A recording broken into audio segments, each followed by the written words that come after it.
The man in the alley catches Nell's attention the moment she turns the corner. Unshaven and in tattered clothes, he sits on the pavement completely drenched from the rain. No umbrella, no shelter, just cardboard beneath him that has long since turned to mush in the downpour. Nell's heart gives that familiar pang of sympathy. This morning is a cold, gray wash of misery that seems to seep into her bones. But she is already 15 minutes late for her job interview at Morrison & Associates. Clutching her worn portfolio against her chest, she can't afford to be late. Not when her rent is already 3 weeks overdue and her landlord has started leaving increasingly threatening voicemails. So she has to hurry along. Except something about the man makes her pause. Most people in his situation would be hunched over, trying to make themselves smaller, invisible. This man sits as if he owns the alley. Even sitting on wet pavement in the pouring rain, there is something almost regal about his posture. His spine is straight, shoulders squared, with a dignity that seems completely at odds with his circumstances. And when he looks up and their eyes meet, Nell's breath catches in her throat. His gaze is unsettling, not threatening but aware, too proud for someone who should have been broken by whatever circumstances have landed him here. Mostly, though, they are the most unusual shade of amber she has ever seen. It makes her stumble. Her foot catches an uneven stone, and suddenly she is falling forward, her portfolio flying from her grasp. The contents of her purse scatter across the wet pavement. Her wallet, the carefully wrapped sandwich that is supposed to be her lunch, her ancient Walkman, every pen she owns. Not again, she whispers, scrambling on her hands and knees to collect everything before it is ruined or blown away. That's when she sees the strange man's hands moving alongside hers. Nell tenses, expecting him to pocket the money. She wouldn't even blame him if he did. But instead, he gathers her scattered belongings with careful precision, holding everything out to her with a gentleness that takes her completely off guard. "I believe these are yours," he says in a deep voice. He doesn't ask for anything in return. He just settles back against the wall with that same inexplicable composure. "Thank you," Nell manages, accepting her things with hands that tremble slightly. The money in her hand represents her bus fare home, the small buffer that might let her eat dinner tonight if the interview goes as badly as she expects. And yet, without letting herself think too hard about it, she presses the crumpled bills into his palm. "For you," she says softly. "Get yourself something warm to eat." The way he looks at her then makes her chest tight with an emotion she can't identify, as if she has just done something extraordinary instead of simply human. "Thank you," he says quietly. Nell nods and is about to hurry away, to rush toward what might be her last chance at financial stability. But then she notices the dark stains spreading across the wet pavement where the man is sitting. Blood. She stops, her heart hammering as she looks closer. How had she missed it before? The man may be composed, but now she sees what the rain and shadows had hidden. His jacket hangs open slightly, revealing a dark, wet patch along his ribs where blood seeps through his torn shirt. "Your heart," she exclaims. The man glances down at his side, as if surprised to find it bleeding. "It's nothing," he says. He's too pale, Nell thinks, and his lips have taken on a bluish tinge that has nothing to do with the cold rain. "That's not nothing," she says firmly. "You need to get that looked at." She bites her lip. He obviously can't afford a doctor or hospital. That much is clear from his circumstances. She thinks of the interview waiting for her, of her overdue rent and dwindling options. Then she looks at this mysterious man who helped her, all the while bleeding in an alley with nowhere to go. "Come with me," she says, extending her hand. "I can clean that wound and bandage it properly." Something flickers across his face, yet he remains perfectly still, staring at her outstretched hand without responding. The silence stretches uncomfortably. "My name is Nell, by the way." Nell Days. She tries a gentle smile, hoping to encourage him. "What's yours?" He starts, then stops. His amber eyes meet hers, and for the first time since she's seen him, he looks truly lost. "I can't remember," he murmurs. The rain continues to fall between them as those words hang in the air. Nell repeats, staring at him in confusion. "You can't remember?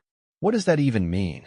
She wants to ask more about his name and the last few days, but something in his expression, lost and almost fragile, stops her from pushing.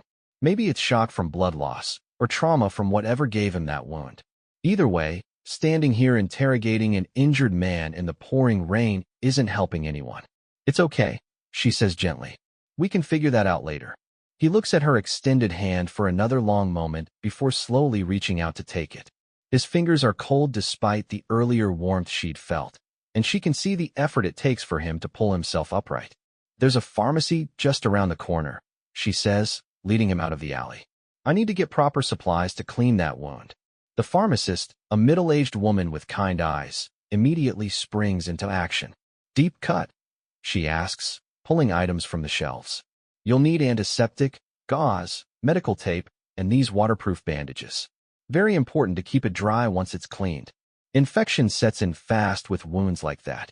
Nell nods, watching the growing pile of medical supplies. What should he watch for? She asks. Redness spreading from the wound, red streaks, any unusual smell. The pharmacist rings up the total. That'll be $43. Nell's stomach drops. She opens her wallet, counting the meager bills inside. $18, that's it. Heat floods her cheeks. I'm sorry, I don't have enough. The pharmacist's expression softens with understanding. Do you have anything at home you could use instead?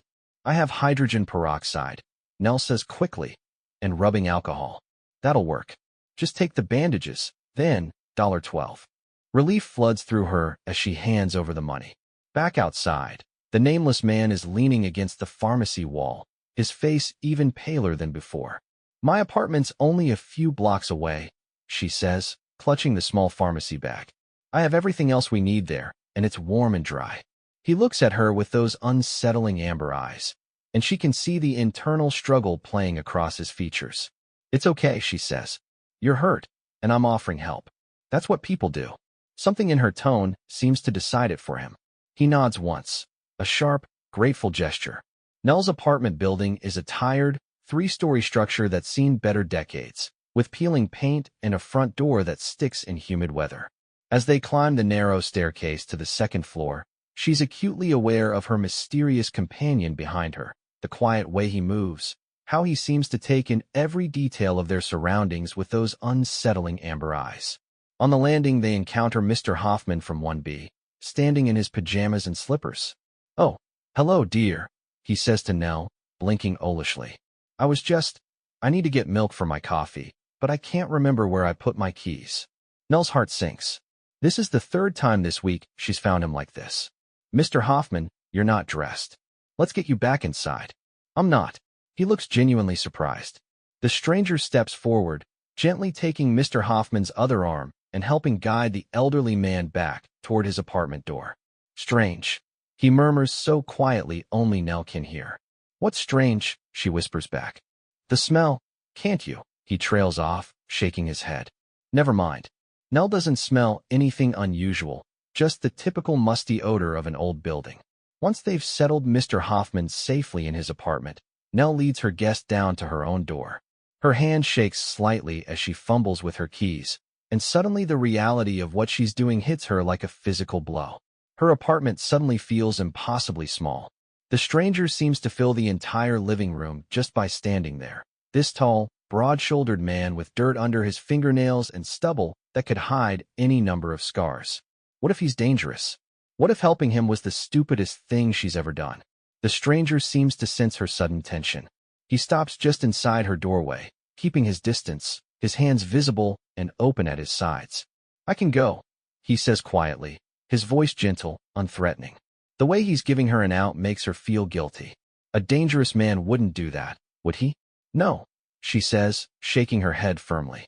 You're hurt, and there's a storm coming. She opens the door wider, gesturing him inside. Her apartment is small but clean, a living room that doubles as her workspace, a tiny kitchen, and a bedroom barely big enough for her twin bed. But before I look at that wound, she says, taking in his rain-soaked, dirty clothes that are leaving wet spots on her hardwood floor. You need to clean up. If I bandaged you like this, you'd definitely get an infection. She disappears into her bedroom and returns with an armful of men's clothing, jeans, a sweater, clean underwear, and socks. These belong to my ex-boyfriend, she explains. He left them here when he moved in with our colleague. His loss is your gain, I guess. The stranger takes the clothes with a grateful nod. Bathroom's through there, she says, pointing. There's shampoo, soap, clean towels. I even have an unused razor and shaving cream, if you want them. While he showers, Nell listens to the sound of running water and chooses not to think about the fact that there's a naked stranger in her bathroom. She tries calling Morrison and Associates to reschedule her interview, but the receptionist barely lets her finish explaining before hanging up. Well, that's that job opportunity gone. 20 minutes later, the bathroom door opens with a soft click, and when Nell turns around, her breath catches. Clean-shaven and fresh from the shower, the stranger is stunning, breathtaking in a way that knocks the air from her lungs. How had she not noticed before that he has features like something out of a Renaissance statue? She stares a moment too long, heat creeping up her neck. Right, she says, voice a little hoarse. Let's get that cleaned up. The wound is worse than she thought. A deep, clean puncture with bruising around the edges. This looks like a stab wound, she says, keeping her voice steady as she applies hydrogen peroxide. When did this happen? She asks, blotting the blood with a cloth. A couple hours ago, he replies, voice tight with controlled pain. Some men were displeased that I'd chosen their spot to wait out the rain. One had a knife. Things escalated quickly. Nell pauses. They stabbed you over a place to sit. When territory is all you have, he says quietly, eyes steady on hers. No matter how small, you defend it. The wound is finally clean. She applies antibiotic ointment, careful and slow. He flinches slightly. You should really see a doctor. This will have to do, he says simply. Outside, the storm swells. He glances at the window, then at her. Stay, she says firmly, smoothing down the last strip of tape. At least until the storm passes. He studies her, amber eyes unreadable, then nods. Just until the storm passes, he agrees. As if on cue, thunder rolls overhead like a freight train, and the lights flicker. That night, Nell lies awake listening to the storm rage outside. Every creak of the old building makes her hyper-aware of the stranger sleeping on her couch. Sure, he looks like a fallen angel, but that doesn't mean he couldn't strangle her. In her sleep, she must eventually drift off, because she finds herself dreaming of padding to the bathroom in the middle of the night. Instead of the stranger, there's a massive wolf stretched across her couch. The creature is enormous, sleeping peacefully with its head resting on the armrest. Even in sleep, there's something majestic about it, something that seems both wild and strangely familiar. She wonders distantly why she's not afraid of finding a giant wolf in her living room. What a weird dream. The next morning, the storm is still battering the windows when Nell emerges from her bedroom. Good morning, her guest says, turning to offer her a steaming mug. I hope you don't mind. I made coffee. No, that's great, she says, accepting the cup gratefully. You didn't have to do that. She studies his face in the morning light, clean-shaven and rested.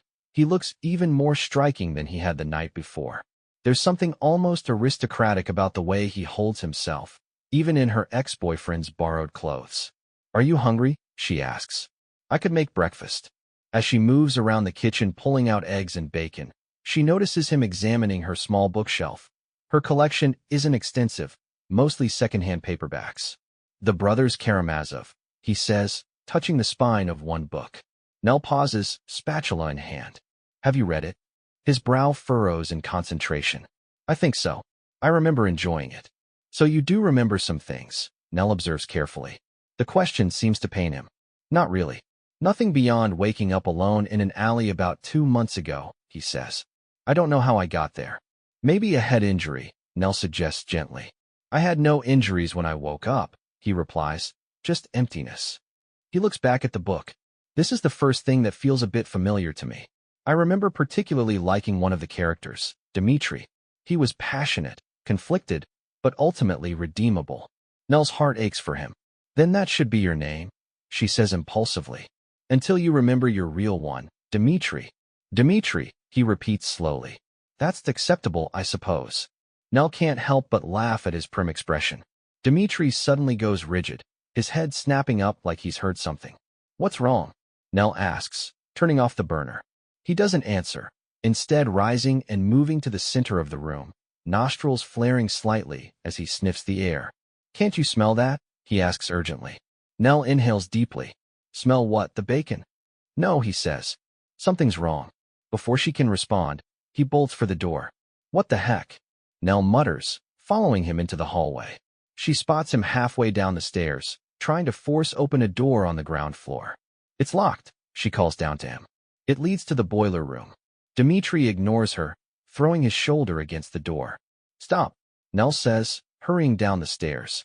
You need a... The door gives way with a loud crack, and Dmitri disappears inside. Nell stares at the broken doorframe in shock.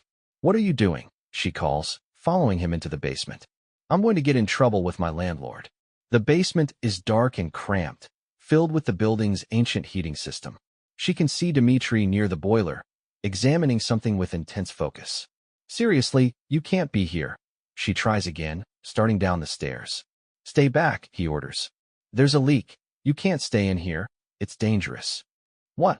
Nell lets him drag her back up the stairs. What kind of leak? Carbon monoxide, Dmitri says, pulling her toward the building's exit. We need to call 911 now. Okay, I have a phone upstairs. No, it's not safe. He's already dragging her outside into the storm, rain immediately soaking through their clothes. The nearest cafe is half a block away, but Dmitri seems to know exactly where he's going. Emergency, he tells the barista tersely. We need to use your phone. 20 minutes later, Nell watches from across the street as firefighters stream into her building. The fire chief confirms a significant gas leak in the basement, and carbon monoxide has been seeping into the building for weeks. Don't know how you figured it out, one of them tells Dmitri. Carbon monoxide has no smell. Dmitri looks like he's about to disagree when Nell's landlord, Mr. Kep, arrives looking harried and annoyed. What's all this about? He demands, glaring at Nell. Did you cause this mess? There's a gas leak, Nell explains. It could have killed people. The ventilation system just needs a good kick. Kep mutters, then catches himself. I mean, you're all overreacting. Dmitri steps forward, his voice cold and precise. You knew there was a problem with the ventilation, and you did nothing. Kep takes a step back. Now see here. You have a responsibility to maintain safe living conditions. Dmitri continues, his tone sharp. The lack of proper gas detection and ventilation maintenance is a clear violation of housing codes. People could have died. Mr. Hoffman has been getting confused and sick. Nell interrupts, the pieces clicking together. That's why he's been so disoriented. He's been slowly poisoning himself. Kep's face goes pale. Look, nobody needs to make this into a big deal. You're going to be hearing from my attorneys, Dmitri says flatly, his voice carrying a threat that makes even Nell shiver. Negligent endangerment. Violation of housing codes. Wait, Kep says desperately. Maybe we can work something out. How about 3 free months' rent? You're joking. Dmitri cuts him off, amber eyes blazing. You endangered lives through criminal negligence. Dmitri, Nell says quietly, placing a gentle hand on his arm. She can feel the tension radiating from him, but he allows her to pull him aside. Look, she says in a low voice. I appreciate what you're doing, but nobody here can afford lawyers, certainly not you. Dmitri's mouth opens like he's about to protest, then it closes, and he blinks like he's only just remembered that fact. That's not the point, he says eventually. He can't be allowed to get away with this. He's not getting away with it, Nell says firmly. He's offering 3 months free rent for everyone. That's real help right now. Everyone is safe, thanks to you. That's what matters. She watches him wrestle with this, sees the moment, when his rigid posture starts to relax slightly, the hard edges of his authority soften, and he looks almost vulnerable again. Who are you really, Dmitri? Nell wonders, watching him stare pensively out at the storm.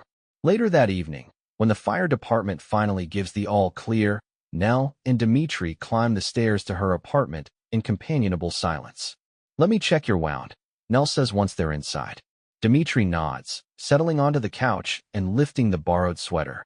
Nell kneels beside him, her fingers working to carefully peel back the bandage. Then she freezes. That's not possible, she whispers. Where the deep puncture wound had been just the night before, there's now only smooth, unmarked skin, not even a scar remains. I don't understand, Dmitri says, staring down at his own torso with the same bewilderment she feels.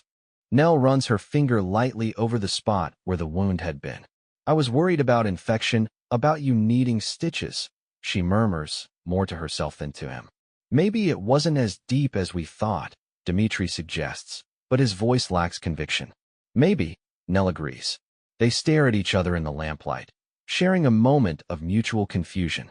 But the confusion fades, and as the silence stretches between them, Nell becomes acutely aware of how close they are, how she's still kneeling beside him on the couch, her hand resting on his bare chest.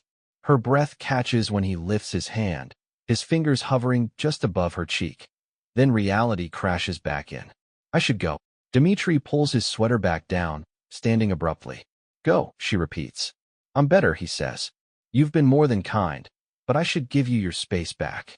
Nell feels a strange urge to protest, to find reasons why he should stay, but none of them make sense. He's right. He's healed, the crisis is over, and she has no real reason to ask him to stay. Of course, she says instead, forcing a smile. Let me pack you some food. When she returns to the living room, Dmitri is folding his old clothes. Keep those, she says, nodding toward the clothes he's wearing. They fit you better anyway. Are you sure? Trust me, I never want to see them again. The bitterness in her voice surprises them both. Dmitri takes the bag of food, his fingers brushing hers as he does. Thank you, he says quietly. For everything. Your kindness. Your home. I don't know how to repay you. It was nothing, Nell assures him. No, Dmitri tells her, and there's something almost fierce in his voice. It wasn't nothing. You helped a stranger when you had every reason not to. You shared your food, your home, your safety. He pauses, troubled. I don't remember who I was before, but I don't think I was kind. I don't think I would have done what you did. And then he's gone, leaving her standing in her suddenly too quiet apartment, staring at the empty couch where he'd slept. 2 days pass in a blur of ordinary routine that somehow feels completely wrong. Nell goes to job interviews, comes home to her empty apartment, and tries to pretend she doesn't keep glancing at the couch where Dmitri had slept. She tells herself it's ridiculous. She knew him for less than 48 hours. People don't form attachments that quickly to complete strangers. But then the storm hits. It starts as heavy rain around noon, the kind that makes the city's inadequate drainage systems overflow and turn streets into rivers. By evening, it's upgraded to something apocalyptic. Howling winds rattle her windows. Hail the size of golf balls pounds the sidewalks, and rain falls so heavily she can barely see the building across the street. Nell paces her apartment, checking the weather reports obsessively. All she can think about is Dmitri, somewhere out there in this nightmare weather with nothing but the clothes on his back. By 10 o'clock she can't stand it anymore. She pulls on her heaviest coat, grabs an umbrella, and ventures out into the storm. The wind nearly knocks her over the moment she steps outside. The streets are almost completely deserted except for the occasional emergency vehicle racing past with sirens wailing. Water rushes down the gutters like rapids, and she has to hold on to building walls to keep from being swept away. She makes it to the alley where she first found him, empty except for debris blown in by the wind. Where would he go? Where could anyone go in this? She's about to give up, soaked to the bone and shivering violently, when she spots a figure huddled in a narrow alcove between two buildings. Dmitri, she calls out, fighting to be heard over the wind. He looks up, and even through the rain she can see his surprise. Nell. They share a look across the storm-lashed space between them. You're still here, she says, gesturing to the area near where she'd first found him. A small smile tugs at the corner of his mouth. Well, I thought just in case. The way he says it makes her chest tight. Just in case of what? In case she came looking for him? The possibility that he might have been hoping sends warmth flooding through her despite the cold rain. Come back with me, she says impulsively. Please. You can't stay out here in this weather. No. What if there's another gas leak? She interrupts. What if I need someone with a super smell to save the building? Super smell. Dmitri looks like he's fighting another smile. A particularly strong gust of wind sends debris flying past them, and his hand comes up to steady her, fingers gentle but firm on her arm. The storm's getting worse, she says quietly. I won't be able to sleep knowing you're out here. He looks at her for a long moment, rain dripping from his dark hair. You don't even know me, he says. That's not true, she protests, and the admission feels heavier than it should. You're my friend. Come home with me, Dmitri, she says softly. Just until the storm passes. He nods finally, and relief floods through her so strongly, it's almost dizzying. Just until the storm passes, he agrees. Back in her apartment, They stand dripping in her small entryway. I should get you a towel, Nell says, acutely aware of how his wet clothes cling to his frame. That would be good, Dimitri agrees. She bustles around gathering dry clothes and towels, trying to ignore the way her pulse quickens. You can change, she says, gesturing toward the bedroom. I'll go get some sleep. You should too. It's late. Yes, he agrees, but makes no move toward the makeshift bed. They stand there in her small living room, the weight of unspoken things pressing down on them. Well, Nell says finally, good night. She escapes to her bedroom, but sleep is impossible, not with him on the other side of the wall. Every creak, every shift of the couch, every breath he takes sounds like it's right next to her. After what feels like an hour, she gives up, creeps barefoot to the door, and presses her ear against it. Silence. She eases it open and peeks out. The living room is washed in moonlight. Dimitri is sitting on the edge of the couch, elbows on his knees, staring out the window, still watchful, like he's hunting something in the shadows. Can't sleep either, she whispers. He turns his head toward her voice. Even in the dark, his eyes gleam. No, he says softly. She steps out, suddenly too aware of her thin nightgown and bare legs. The air feels colder, her skin tighter. I thought maybe I'd make some tea. Chamomile, she says, trying to sound casual. It helps sometimes. Help? He repeats, something darkly amused in his tone. She clears her throat. Would you like some? She's already reaching for the kettle when she hears him stand.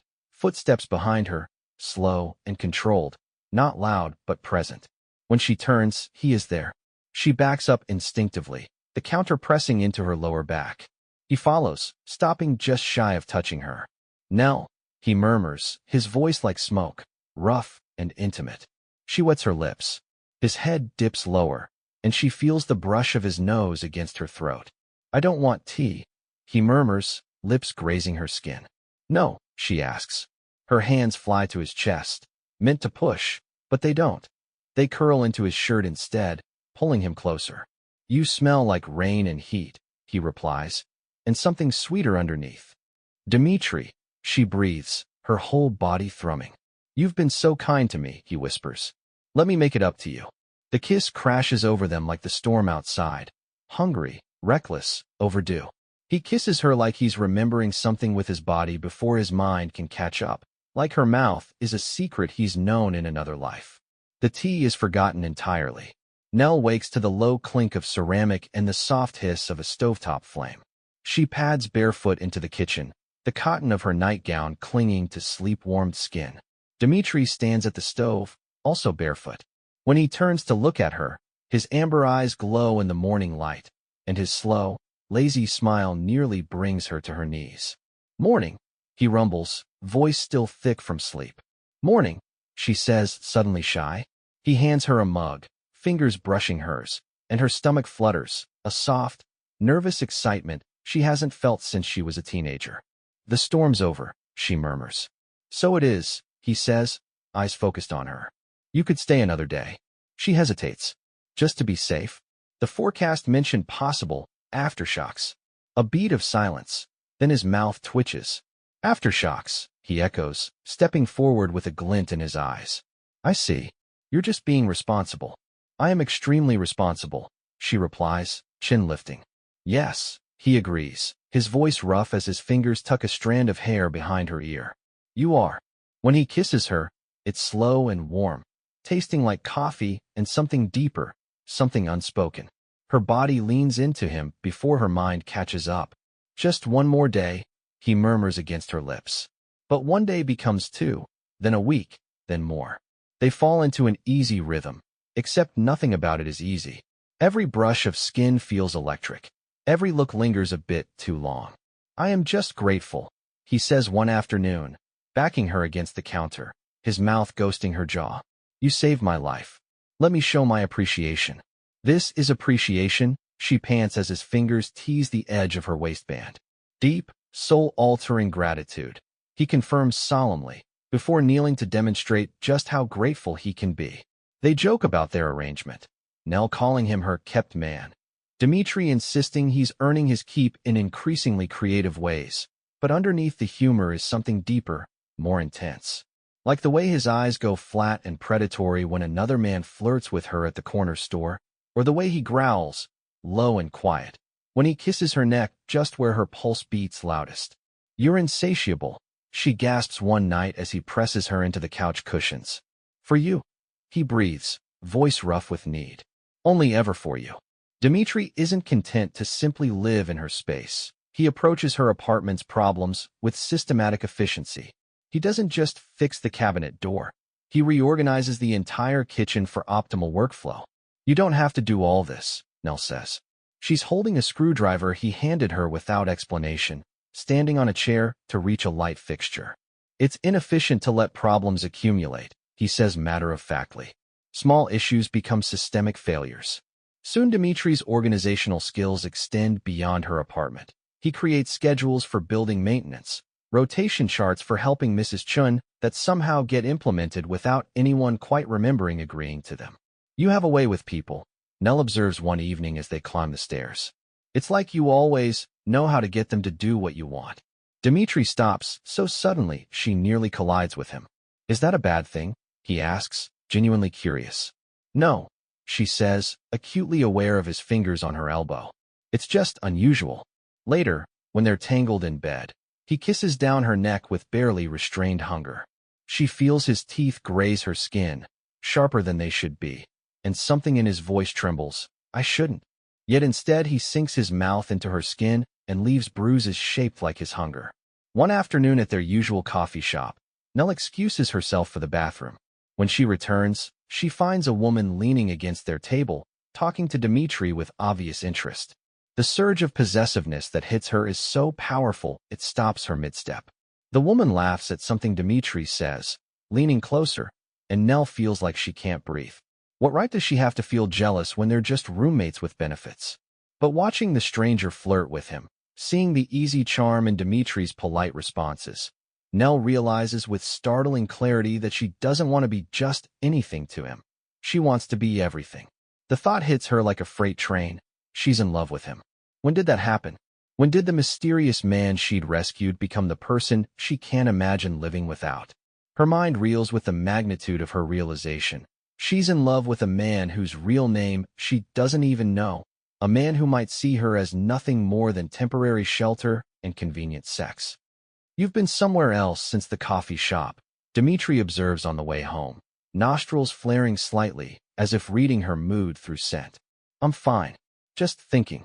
He studies her face for a long moment, then nods. "Tell you what, let me cook tonight." "You don't have to." "I want to," he says firmly, cupping her face in his hands. "Let me take care of you." His thumb brushes across her lips, and she leans into the touch, drawn by some magnetic force. "Okay," she whispers. He smiles, slow, sharp, and full of promise. "Good. I'll be back in an hour." She's still standing there, smiling to herself, when a harsh voice cuts through her thoughts. "You should be ashamed of yourself." Nell spins around to see a well-dressed, middle-aged man striding toward her, his face twisted with disgust. His expensive suit and confident bearing scream money, but his expression is filled with rage. "Excuse me," Nell says, taken aback. "Being with that man," he says, his voice rising. "Do you conveniently ignore all the lives he's ruined because he buys you nice things?" "I'm sorry, I don't know what you're talking about." "Blake Storm," the man spits. "CEO of Storm Industries." Nell frowns in confusion. "Don't play dumb with me. I saw you with him." "Wait." Nell shakes her head. "Are you talking about Dimitri?" "Dimitri?" The man scoffs. "You think I wouldn't recognize the man who forced me to sell my company, then gutted it, sold off the profitable parts, and threw away the rest? Hundreds of people lost their jobs because of him." "I think you have the wrong person," Nell protests. "He's not he's homeless. He has amnesia." "Amnesia?" The man laughs harshly. "The man's worth millions. He's probably working some elaborate scheme, tax evasion, hiding assets, who knows what."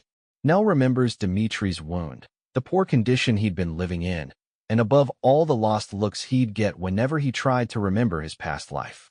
"You're wrong," she insists, but doubt creeps in. His refined speech, his business knowledge, the way he commanded situations like he was used to being in charge. "I have to go," she whispers. "Look, kid." The man says, his anger softening into pity. Maybe you truly didn't know. But now you do. If I were you, I'd keep away from this man. The word tears something vital inside her chest. I want you to leave. Dmitri looks like he might argue, shoulder tense with tension, and then he winces, his face contorting in pain.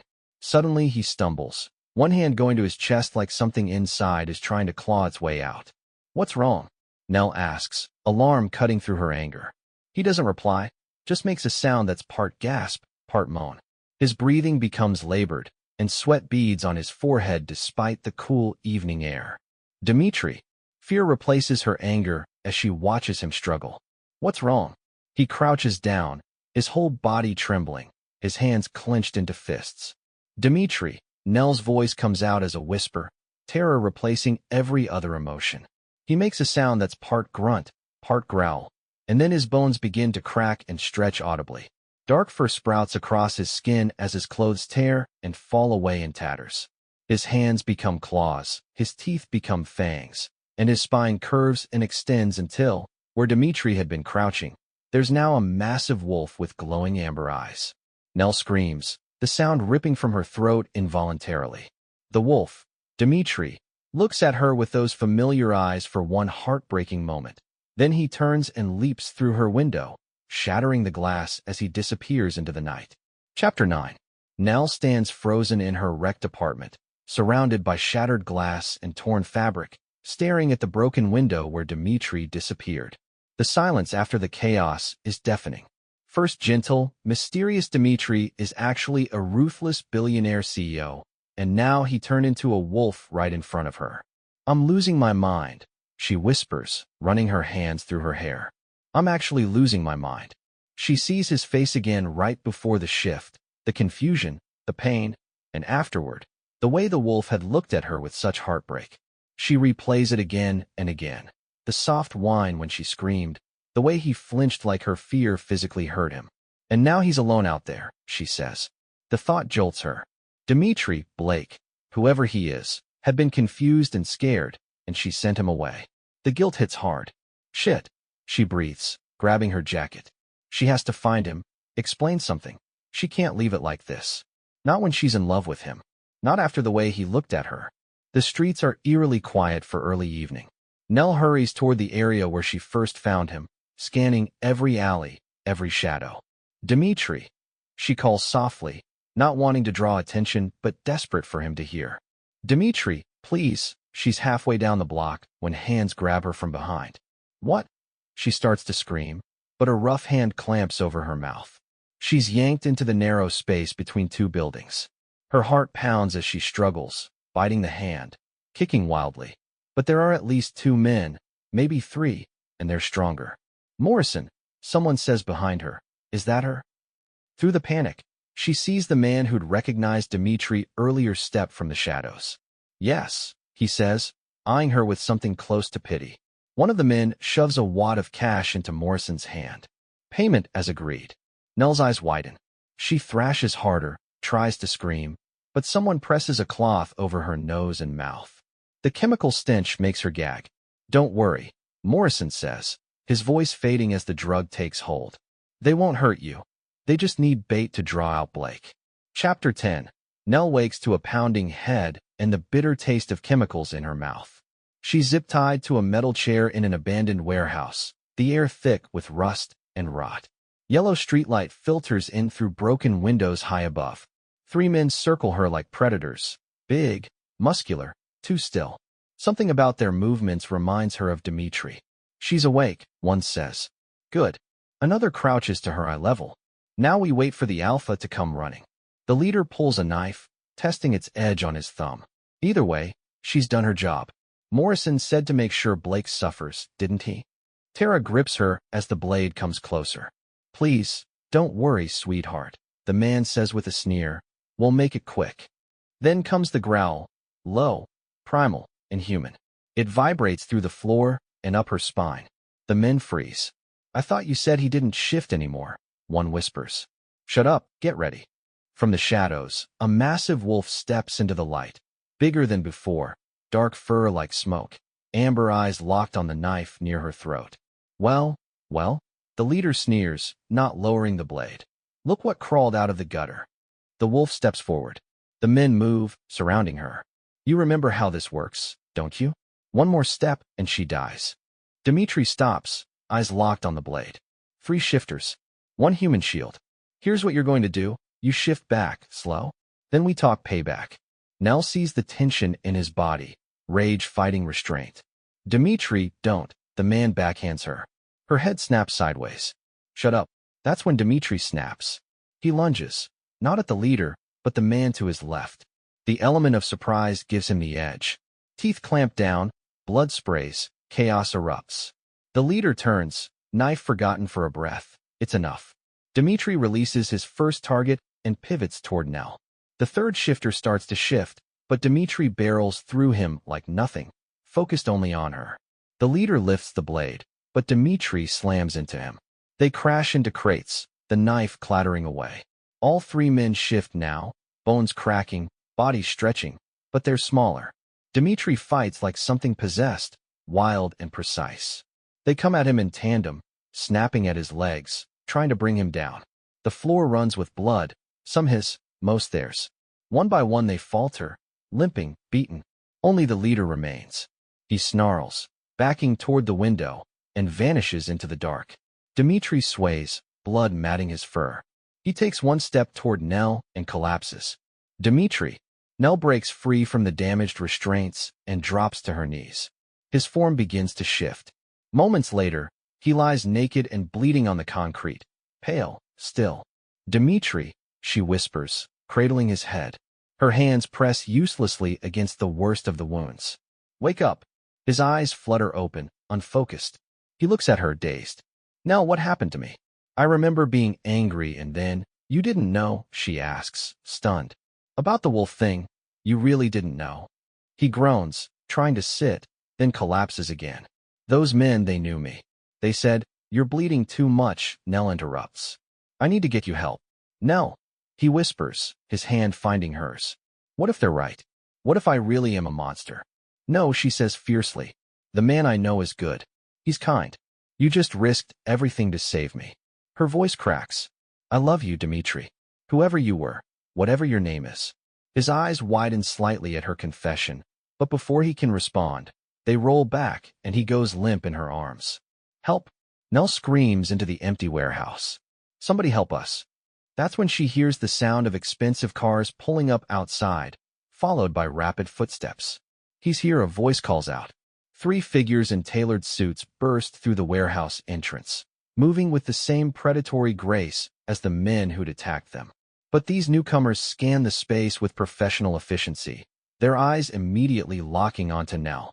Alpha, the largest of the 3, a man with silver hair and cold blue eyes, rushes forward, dropping to his knees beside them.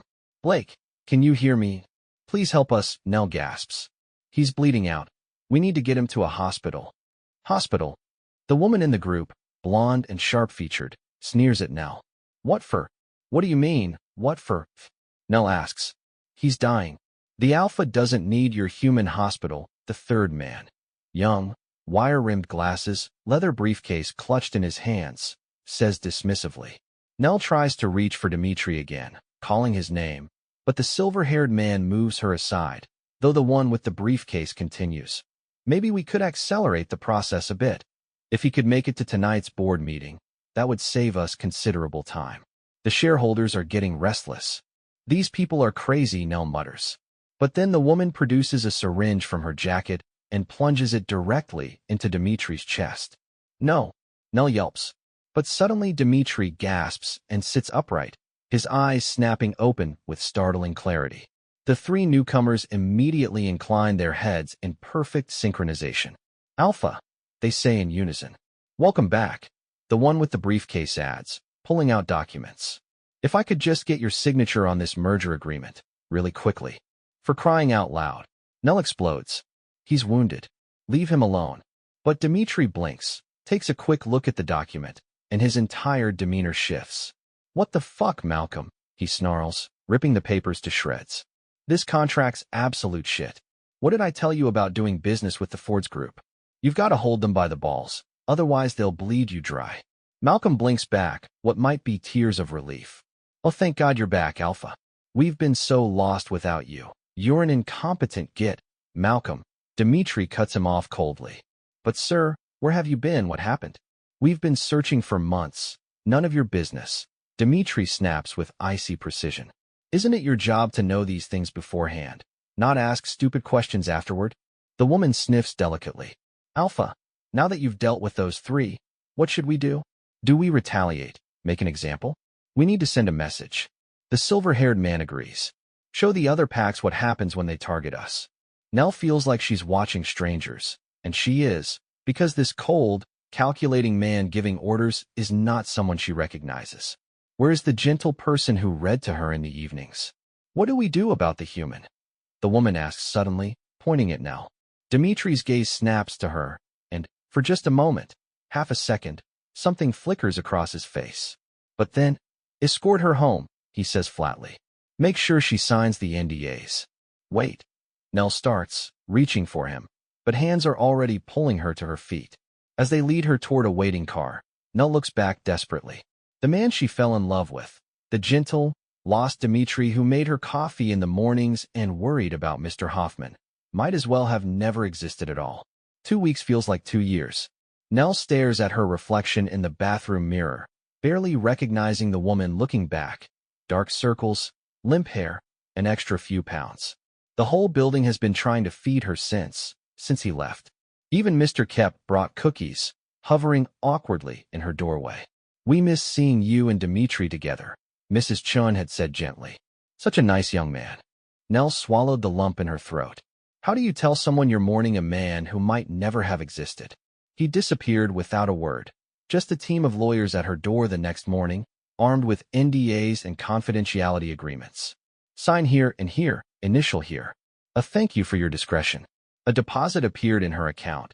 Useful, yes, but it made her feel cheap. Erased. Not a word from him. The one silver lining. Her job. Thanks to Blake's resume overhaul, she landed a position at a prestigious marketing firm. But success feels hollow when you have no one to share it with. Her days blur into meetings and emails. And tonight, walking home from another long day of pretending to care, the sky opens up. Rain pours in relentless sheets, the same kind that brought them together. Without thinking, her feet lead her somewhere else. Not home. To the alley. It's smaller than she remembers, dirtier, just a narrow passage between buildings, unremarkable except that it changed everything. She stands in the exact spot where she found him. Rain soaks through her jacket. How could she have known that the man slumped here, lost, vulnerable, was a corporate shark, a supernatural being? And yet, even then she'd felt something, a pull, like he was already important. Whereas she is just Nell, dies ordinary. The girl who happened to be in the wrong place at the wrong time and had her heart completely broken. The rain suddenly stops hitting her, though she can still hear it pattering around her. She blinks, confused. There's an umbrella over her head. She turns slowly, afraid of what she'll find, or worse, what she won't find. But he's there, holding a black umbrella over them both. His hair is shorter, expertly styled. He's clean-shaven, dressed in a charcoal suit that probably costs more than her rent. But his eyes, those unusual amber eyes with flecks of gold, are exactly the same. You're still here, he says softly, his voice achingly familiar. She shrugs, throat tight. Yeah, well, she murmurs, just in case. Something like hope flickers across his face, but she steels herself against it, against him. The last time she saw this man, he walked away without a backward glance. So, she says, finding her voice. You remember everything then? He hesitates. Yes, he admits after a beat. I do. Good. She gives him a small, tight smile. Convenient, I mean, for all those business deals your associates seem to need you for. His smile tightens into something nervous. Yes, he says. I suppose so.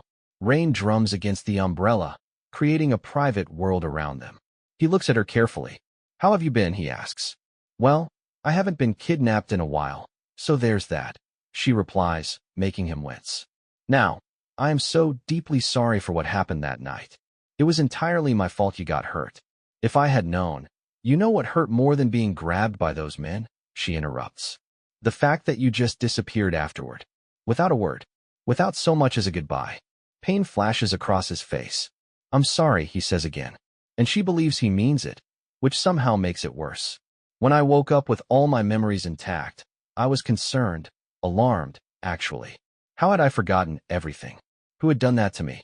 I don't have many friends, Nell, but I have plenty of enemies. I wasn't even sure I could trust my own pack. I needed to understand what had happened before I saw you again. And he breaks off, reaching toward her face before pulling his hand back. I wanted to get you away from all of it. I was afraid that if anyone suspected I cared about you, they'd try to use you against me again. The sincerity in his voice touches something in her, but she's been hurt too badly to let her guard down easily. You could have called, she sighs, and risked someone listening in. When he sees her surprised expression, he adds, yes. Turns out I'm a bit paranoid with my memories back. I mean, comes with being on top. Right? On top. She shakes her head. So you got your memories back and remembered you're some big corporate. I remembered I'm a lot of things, he interrupts, and none of them particularly good. His eyes darken. All those things you heard about me that night, they're true. She reaches for him without thinking. Her hand on his arm seems to calm him, and he looks surprised at the contact. It's how I got cursed, he explains. Cursed? To lose my memories. It was a curse. Like magic? Nell asks. When he nods, she adds, magic is real? His lips quirk in a small, almost amused smile. Well, how did you think I turned into a wolf? Yeah, about that, she hesitates. Is that a regular thing you can do? His smile falls again. Yes, he says carefully. I'm a shifter. I'm a man, but I'm also not. Or part of me isn't. Nell thinks back to all the things that had puzzled her about him. His acute sense of smell, the way he'd sometimes growl when frustrated. Yeah, she says slowly. That kind of checks out. He watches her reaction closely. Does it bother you? Nell scoffs. Is that why you're here? She snaps. Worried I'll tell someone your secret? No, Dmitri says quickly. I'm not worried about that. I trust you. Then what are you worried about? He takes a deep breath. You have to understand that I'm not a good person, Nell. Not really. That's why I got cursed in the first place. He continues before she can interrupt. My ex-fiancée, who, I should confess, I only got engaged to in order to pressure her family into signing a massive business deal. Cursed me after I broke things off. She had me kidnapped and dumped in this city so no one would find me. Nell makes a face and he pauses. Sorry, she says. I'm just debating whether you deserved it or not. A surprised laugh escapes him. I probably did, he admits. After getting my memories back, I tracked down what Sheila had done. The curse was designed to only break if someone truly fell in love with me. Me without my money or power or influence. She was convinced it would never happen, that I'd be stuck like that forever. Nell feels heat rise to her cheeks. Oh, when I was lying in this alley and you found me, you said, I remember what I said, she interrupts, sighing. He looks dejected at her tone, his shoulders dropping slightly. Right, he says carefully. He hesitates, then asks, and now? Do you think perhaps in time you could still love me? Now that I'm this? This, Nell repeats. I'm still all those terrible things I was before, he says, words coming faster now. I still run a cutthroat company. I still make decisions that hurt people. I'm still surrounded by others just as ruthless as I am. But the thing is, Nell, that I now remember what I was like when I was with you. And I like that person much more. Feeling herself blush, Nell snorts. So what? You want me to be your moral compass? No, Nell. His voice drops. I want you to love me still. I've missed you. I can't go back to how things were before. Not anymore. Not when I know what it feels like to be loved by someone like you. You mean poor and average? She jokes weakly. I mean selfless, he says, reaching up to brush rain-dampened hair from her face, and brave. Kind. His thumb traces her cheekbone. And very, very beautiful. Nell feels tears building behind her eyes, and she blinks them back furiously. Look, she says, voice unsteady. We started this thing when you weren't yourself. But your memories are back now, and eventually, you'll realize you belong in that sparkly world of yours. And there's nothing sparkly about it, he interrupts. Not without you. His lips find hers, warm and familiar and desperate all at once. He kisses her like a drowning man finding air, like someone coming home after a long absence. I love you, he whispers. The curse broke because you loved me. when I had nothing to offer but myself. Now I have everything, and the only thing I want is you. She looks up at him. This man who is both Dimitri and Blake, both the lost soul she found in an alley and the powerful creature who stands before her now. Give me a chance, he pleads softly. Just one more chance. And despite everything, despite the pain of the past 2 weeks, despite the complications that loving him will bring, Nell rises on her tiptoes and presses her lips to his again. The rain continues to fall around them, but neither notices. In this moment, in this unremarkable alley where their story began, they are the only 2 people in the world, the girl who found a wolf and the wolf who found his heart.